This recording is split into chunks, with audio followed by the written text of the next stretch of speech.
Oui, Laurent. Le musée... Tu l'as pas, là, Michel? Le musée des arts premiers. C'est non. Justine? Le musée d'Appert? C'est non. Voilà. Le Quai Branly, musée du Oui, Quai Branly. le Quai Branly, d'accord.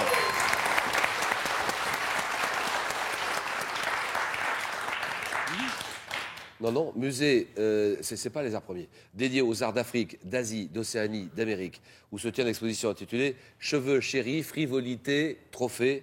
C'est le musée du Quai Branly. Alors, Saint François d'Assise. Quel nom Saint François d'Assise donna-t-il aux compagnons les... Oui, Laurent. Les franciscains. Non, les plus humbles de tous. Les lazaristes? C'est non. Qui le rejoignirent. Les Michel. mendiants. Les mendiants, c'est non. Que dit Nicolas? Ouais, Les compagnons d'Emmaüs. c'est non.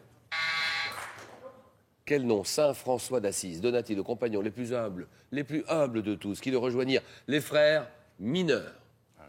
Quel nom donne-t-on au régime politique, social de la France depuis... Oui, oui, Nicolas. La démocratie. Non.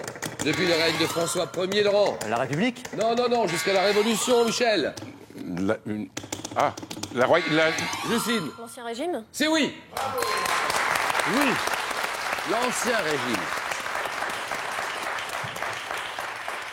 Oui, depuis François Ier jusqu'à la Révolution, l'Ancien Régime. Elle a raison, Justine. Traditionnellement, à quel type de céramique brillante et translucide associe-t-on 20 ans de mariage? 20 ans, oui. Le vermeil. Non. Je n'entends pas. Vermeil. Ici. La porcelaine? Non, Michel.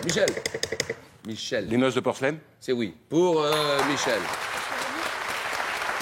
La porcelaine, les noces de porcelaine. Comment appelle-t-on le bouton? Ce bouton, donnez-moi le bouton électrique qui permet d'interrompre ou de rétablir le passage. Michel. Un interrupteur. Interrupteur, d'accord. Le passage du courant dans un circuit. Commutateur, interrupteur. Saint-Exupéry, bien sûr, Saint-Ex. Nous sommes en 1953. Quel roman de Saint-Ex évoquant l'an? Vol de nuit. Ah oui, vol de nuit, terminé.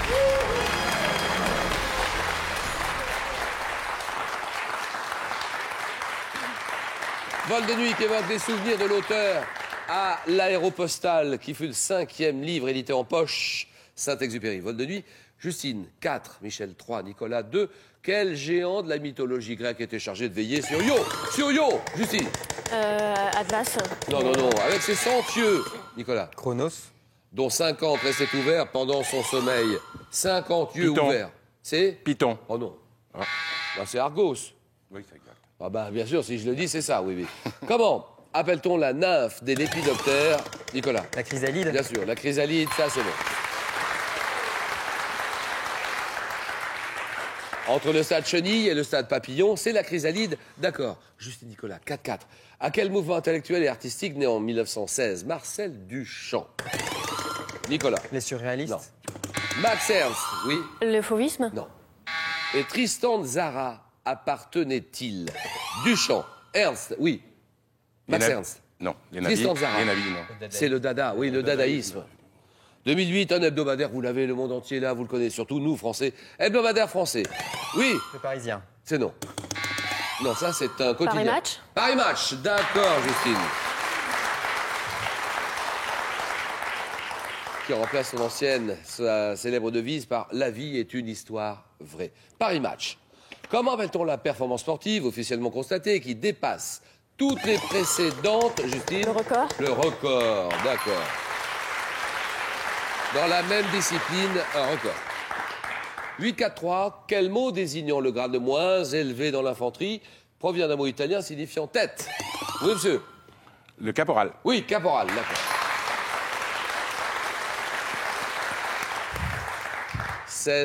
1657 jusqu'à 1661, 4 ans. Quel architecte construit le château de Vaux-le-Vicomte? Vaux-le-Vicomte, voilà. Ah oui, là.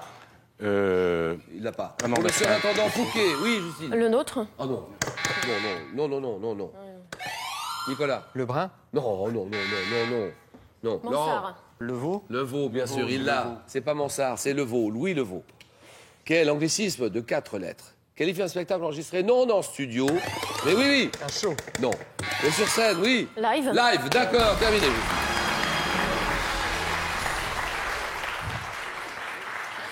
Sur scène, devant un public, un spectacle live. Alors, Michel et Nicolas, 5-4. Pour 3 points, quel pays constituant la plus étendue des anciennes républiques soviétiques d'Asie centrale porte un nom signifiant pays des Kazakhs? Oui, Kazakhstan. bien sûr, Kazakhstan. 8-4. Attention. Quel mot évoquant autrefois un corsage à manches et basques désigne de nos jours un sous-vêtement féminin droit et court couvrant le buste? Oui. Un bustier. Non. Nicolas, Un corset. c'est non. Caraco, oui. Dans un célèbre feuilleton américain, quel prénom porte la jeune avocate nommée McBeal, interprétée par... Oui, oui, Ali. Ali, Calista Flockhart, voilà. Ali, c'est bien. Messieurs, ça se joue là. Quelle est cette plante? Une plante. Plante des eaux douces, également appelée flèche d'eau ou sagette, qui porte le même nom qu'un signe du zodiaque. Voilà. Sagittaire. Sagittaire, voilà. Terminé, Michel Cadeau. Michel, pour tester vos connaissances tout en vous amusant, voici le grand test de culture générale de questions pour un champion, ainsi que son édition spéciale famille. Ils sont accompagnés du Petit Larousse 2013 pour élargir vos connaissances. Et Michel, on va pas se séparer sans dire un petit bonjour à Jacqueline quand même. Les enfants Oui. aussi, les petits. Les tout ça, enfants, tout le monde. Jérôme, Jean-Charles. Merci beaucoup Michel. Alors le Merci, jeu, Julien. la réponse à la question d'hier. Dans quelle série télé Jean-Claude Drouot incarne-t-il un héros du Moyen-Âge? Thierry Lafronde. Bonne réponse. Et le concours continue. 3 000 € avec un tirage au sort vendredi. 3 000 € sur cette question-là notamment. Qui était Napoléon Ier? Napoléon Ier, un empereur. Réponse 1. Mais pas du tout. Napoléon Ier, c'était un explorateur. Réponse 2. Vous jouez 32-43. Vos réponses par téléphone au 32-43. Par SMS au 7-10-20. Tirage au sort. Parmi les bonnes réponses, vendredi. Nicolas, Justine, Laurent, le jeu. Nico, super. C'est pourquoi super? Parce qu'il s'est bien battu, Nicolas, voilà. Il était en danger, il arrive à sélectionner. Nicolas, qui se représente? Enseignant en quoi? Enseignant en biologie. Oui, Voilà. mais quoi? Il donne des cours En lycée, et je donne des cours en seconde, en terminale, et en français et en anglais. Et en aussi. anglais, habitant la belle ville De Lille. de Lille. Lille, le Nord. Justine, interne en médecine. Où ça? À l'hôpital Cochin, à Paris. Cochin, elle joue du violon aussi depuis 20 ans, elle habite Paris. Laurent, allons-y. Contrôleur de sécurité à la CARSAT Normandie, j'en profite pour saluer tous mes collègues d'ailleurs. Et j'habite Sotteville-les-Rouen, tout On à va côté de parler Rouen. de biathlon, tiens, de Oui. biathlon tout à l'heure. D'abord, le choix du questionnaire. Nous sommes dans une deuxième phase de jeu. Question pour vous, pour une championne, pour un champion. Les 4 thèmes, bien sûr, 40 secondes, 4 à la suite, avec ce soir les civilisations, les empires disparus. Les citations des philosophes. Le thème mystère. Les sports et les épreuves disputées en équipe. Ah, il y a de quoi hésiter là Oui. peut-être. Hein. Oui, j'hésite effectivement. Eh oui. entre Attention, parce qu'on joue pour une 4e victoire. Avec la cagnotte en ligne de mire, la cagnotte pas très loin. Laurent, attention à ce qu'on fait. deux. Alors allons-y pour les sports et épreuves disputées en équipe. Ah ouais, vraiment. Oui. Bon, alors justement, biathlon. D'abord, qu'est-ce que c'est que le biathlon? Alors Biathlon, le biathlon, c'est la combinaison de 2 épreuves, du ski de fond et du tir à la carabine. Et là, on est en pleine saison de biathlon, ça dure 4 mois. Et on a surtout une équipe de France qui est très, très brillante, avec les chefs de file, Martin Fourcade et puis Marie-Dorin Habert et Marie-Laure Brunet. mais Donc, vous en pratiquez, vous, du biathlon? Ah non, vous non, faites non, ou dans pas ma du région, tout? c'est pas possible. Non, mais je vous regarde- aimez bien ce sport, Ah oui. vous le suivez bien. C'est un sport plein de suspense. Très complet aussi, très Oui. dur à faire hein, Ouais, aussi. ouais. Bon, puis vous, Laurent, c'est quoi? C'est le marathon, le semi C'est la aussi course à pied en général, effectivement, sur des longues distances, semi-marathon et marathon. L'âge aidant, j'ai allongé les distances. Laurent, donc, vous jouez un moment de jeu très important. 4e victoire, peut-être, le jeu. Sport et épreuves disputées en équipe. Top, dans quel sport d'équipe? À 5 joueurs, la règle du lancer, France applique-t-elle? Le basketball, Quel nom anglais désigne le sport collectif s'apparentant au football qui s'est développé en France sous l'impulsion de Cantona? Éric passe. Cantona. Quel sport exclusivement féminin aux Jeux Olympiques constitue une variante du baseball? Passe. Dans quel sport très populaire en Australie, 2 équipes constituées de 18 joueurs chacune s'affrontent-elles sur un terrain Le football ovale? australien, Quel sport d'équipe à 7 joueurs se déroule en 2 fois 30 minutes sur un terrain de 40 mètres sur 20 mètres? le handball, Dans quel sport de glace opposant 2 équipes de 4 joueurs Doit-on faire glisser les pierres sur la glace en direction d'une Le cible? curling. Dans quel sport collectif? Ça s'arrête là. 3 points. 3 points pour Laurent.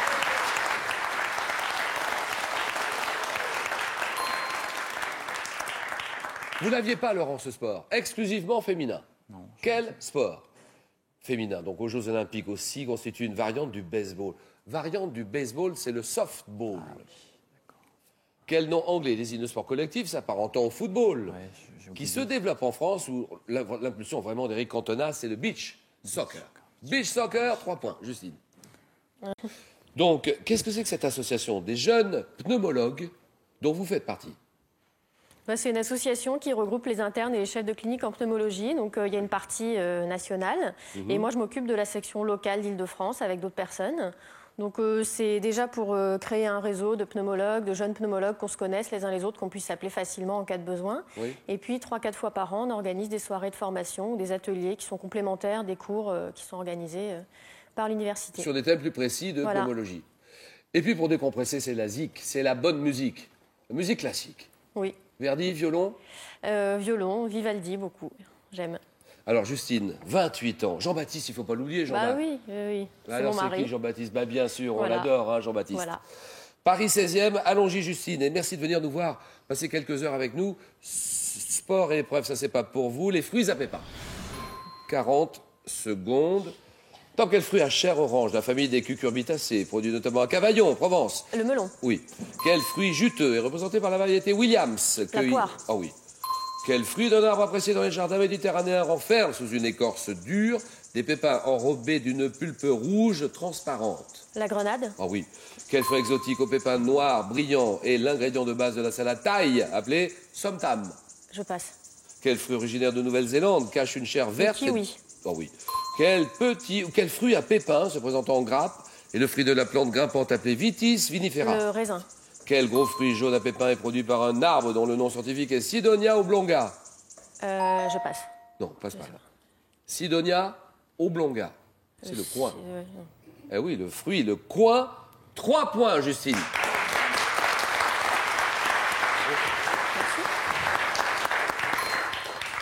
Fruit exotique, ingrédient de base de la salade thaï, la papaye. Le fruit juteux, vous l'avez dit, variété Williams, Pascrasane, la poire, le melon, Cavaillon, la Provence. D'accord. Nicolas. Sans grande conviction, civilisation et empire disparu. Bah bien sûr, civilisations et empires disparus.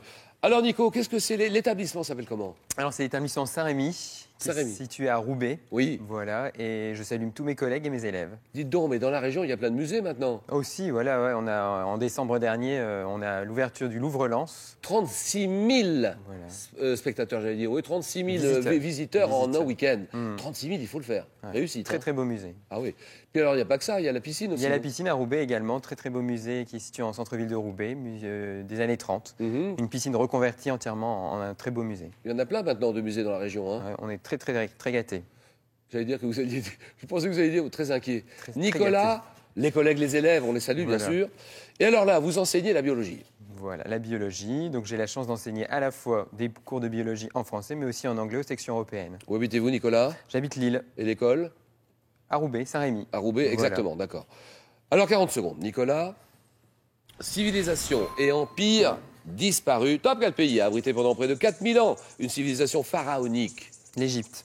Quelle civilisation apparue au 8e siècle avant Jésus-Christ dans la péninsule italique constitue la plus importante civilisation avant celle de Rome? Les Étrusques.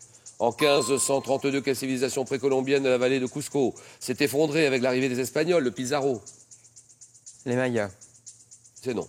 Vers 1591, quel empire situé sur la boucle du Niger et dont la capitale était Gao s'effondre après une expédition marocaine? Je ne sais pas. Passe. Quelle île de Polynésie a abrité une civilisation dont il ne subsiste que des statues appelées Moai? Île. Ah si, vous l'avez. Mao. Nouvelle-Calédonie. En 1521, quel empire? Non, ça c'est l'île de Pâques. L'île de Pâques. Les Moai, il faut le savoir pour toujours. Moai, île, les statues appelées Moai, les statues sur l'île de Grande Pâques. statue, ouais, je vois Bien très sûr. bien. 2 points pour Nicolas.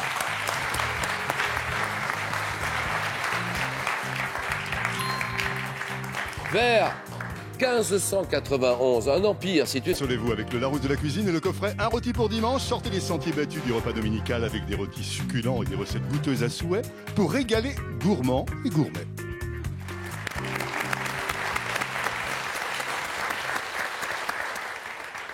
Merci Nicolas. Le concours continue. 3 000 €, tirage au sort vendredi. Qui était Napoléon Ier? Un empereur. Réponse 1. Pas du tout. Nicolas Ier, un explorateur. Réponse 2. 32-43 pour vos réponses. Le 7, le 10 et le 20.